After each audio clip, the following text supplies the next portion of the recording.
Psychology tells us that people who can walk away from others without hesitation are often labeled as cold, broken, or antisocial. But that judgment completely misses the truth. What you're experiencing isn't emotional numbness. It's a different kind of silence, the kind that forms after years of unnecessary noise. Not the silence of loneliness, but the silence of a phone you no longer feel the urge to check. Of unread messages that don't bother you. Of dates and birthdays that pass quietly and you realize something surprising, you don't feel the loss at all. This isn't trauma, this is evolution. You didn't stop caring. You stopped bleeding for people who never noticed the wound. What others call emotional distance is actually self-respect finally becoming louder than fear.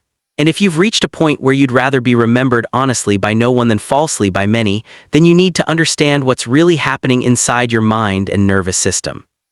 Before we go deeper, drop a comment and tell me where you're watching from. And if content like this speaks to you, the link to my psychology newsletter is waiting in the description. Now let's start with the first shift, the one that usually arrives like a quiet mathematical truth. You developed a high standard for reciprocity. Behavioral psychology links this to social exchange theory, but in real life it feels much simpler. You finally understood that crumbs don't become a meal just because you're starving for connection. For a long time, you were the one overgiving. You showed up first, you stayed longest. You carried conversations, fixed problems, and celebrated people who barely remembered your wins. You poured energy into relationships that were never empty, they were just leaking. And eventually the math stopped making sense. So you chose subtraction, not because you don't care, but because caring without return is emotional bankruptcy. This isn't about keeping score, it's about energy survival. People don't cut others off because they lack love. They do it because they spent too long loving people who treated effort like entitlement. You reached the moment where you realized that loneliness is safer than accepting neglect disguised as connection. The relief you felt when you walked away didn't come from bitterness. It came from rejecting the performance contract. Many of us were raised believing love had conditions. Be useful, be strong, be needed. So you became the fixer, the listener, the reliable one. You confused being necessary with being valued. But exhaustion teaches clarity.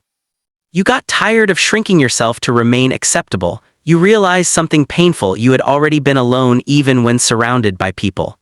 They didn't know you, they knew your function. When you stopped being convenient, the support disappeared. So cutting them off wasn't cruelty, it was you ending a role you never auditioned for. At a deeper level, this shift is biological. If silence feels peaceful to you now, your nervous system has recalibrated.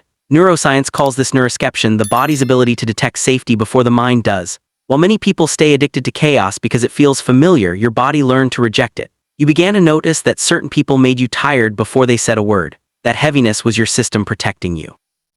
Isolation, you learned, isn't the opposite of connection.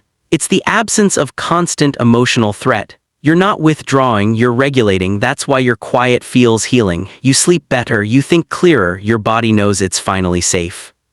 People may accuse you of being judgmental now, but what you've actually developed is advanced pattern recognition.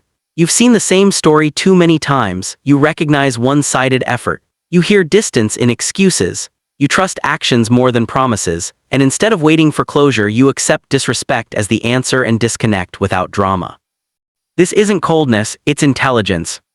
You've also shifted from collecting people to choosing depth.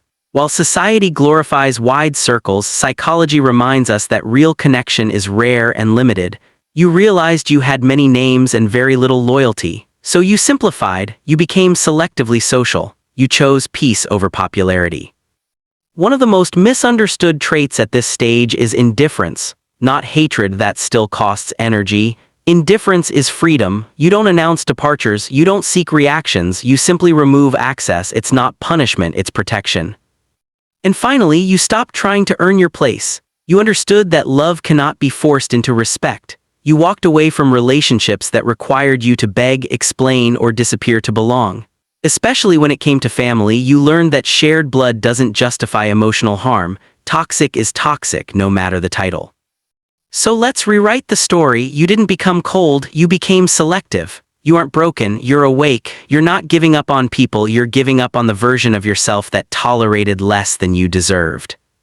Yes, it's quiet now, but that space isn't empty. It's preparing room for something real, and until the right people arrive, you've discovered the rarest form of peace: being at home with yourself. If this message resonates, leave a calm emoji in the comments. And if you want deeper psychological insights like this, my newsletter link is waiting below.